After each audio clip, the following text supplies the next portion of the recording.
For NPR comes from BP, who believes that we can achieve energy security by investing in a diverse portfolio of energy sources. More at bp.com/US. The battle of living paycheck to paycheck is made worse by a frustrating phenomenon. When you have less money, you often end up paying more for goods and services than people with greater wealth. Missing utility payments usually mean reconnect fees and a steep deposit to get your service turned back on. No credit or bad credit means paying substantially higher interest rates on loans. North Carolina Public Radio's Rusty Jacobs of WUNC spoke with a single mother who survived a dizzying cycle of debt. Lisa Engelkins lives in a trailer park in Winston-Salem with her 11-year-old daughter Sierra and their pets, 3 cats and also a gerbil and a lizard. Of course, they're probably the cheapest to take care of because crickets are like $1 a dozen to feed the lizard, and gerbil food goes a long way, so the cats eat like little horses, so they're probably the most expensive. Things aren't quite as bad now as they were just a few years ago. At the time, Engelkins was making between $7 and $8 an hour as a temp at Wachovia Bank. My lights have been cut off before. My phone has been cut off before. My rent and things of that nature I've always made sure that was paid. Like at the time when I was living in an apartment, I've lost a vehicle before to a repossession. So, I've experienced it all. Engelkins was relying heavily on her parents for financial support. At one point, though, she decided no more handouts. So Engelkins took out a loan from Urgent Money Service, a payday lender. I thought, wow, I could get this on my own, I don't have to ask my mom, and I can just do this myself. And I just, I thought, well, it can't be a bad thing if it's allowed to happen, and it was really easy, so. Just to get her feet wet, Engelkins took out a $60 loan the first time. For that, she had to pay a $10.59 fee. You get the $60, and then on my next payday is when it would be electronically taken from my checking account.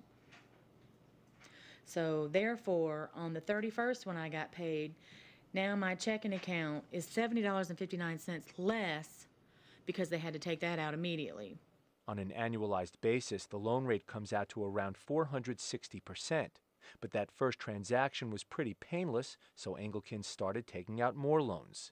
Each time she took out a loan and paid the fee that went with it, she'd have that much less on payday. I was getting further into debt, and I was having to run all the time to the stupid check cashing place every time I got paid or after that check cleared, because I had to go get more money because now I was short and I couldn't make ends meet, and I was just juggling and running and juggling and running, and I was just stressed out. And then finally, I told my mom what I was doing, and that's when she was able to break it down to me and explain to me why it wasn't helping me.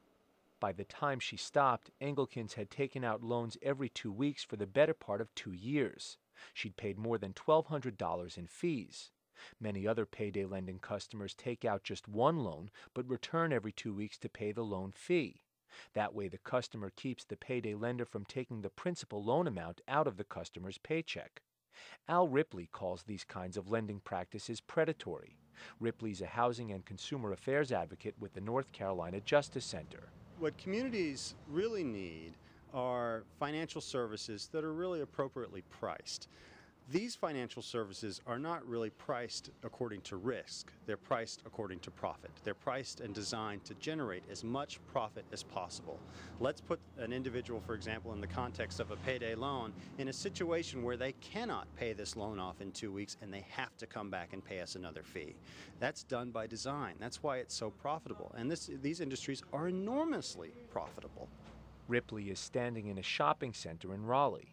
The shopping center has a payday lender, a pawn shop, a check casher, and a rent-a-center, a rent-to-own store where customers can make monthly payments for furniture and appliances. What rent-to-own does is it disguises a loan agreement instead as a rental contract. And so they might sell you a TV that's really worth $200 at another establishment, but they're going to sell it to you for $600 and charge you $50 a month.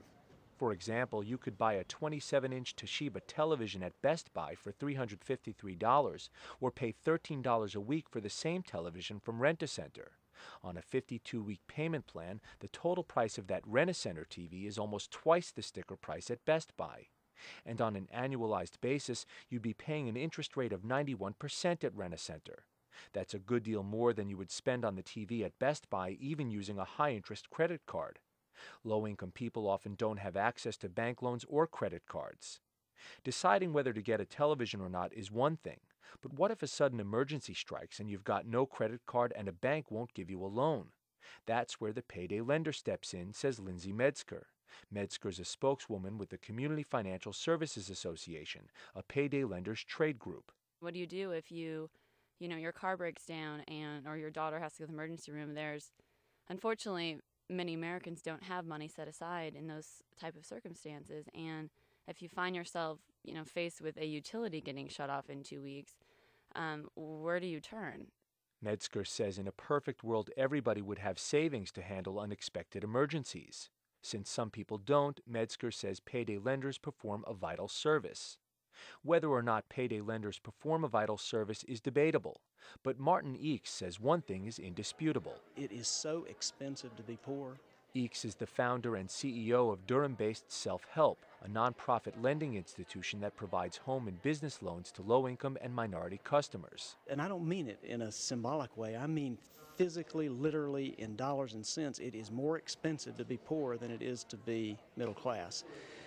In a poor community, you'll have a convenience store instead of a grocery store. In a poor community, you'll have a check casher instead of an ATM machine. In a poor community, you may have an ambulance that takes you to the emergency room instead of health insurance and doctor appointments. It literally is 10 to 20%, in some cases 50% more expensive to start out poor. So how do you ever get ahead? Eakes was participating in a panel discussion at the University of North Carolina's new Center on Poverty, Work, and Opportunity, headed up by former Senator and Democratic Vice Presidential candidate John Edwards. Among other things, panelists suggested raising the minimum wage to make it easier for people in poverty to save money. There's widespread agreement that improving financial literacy among poor and low-income people is crucial. Lisa Engelkins now works for a nonprofit organization that does just that, Consumer Credit Counseling Services of Forsyth County. Engelkins herself hopes to leave her trailer behind for a house one day, and she says no matter what, she'd never take another payday loan. For NPR News, I'm Rusty Jacobs in Chapel Hill, North Carolina.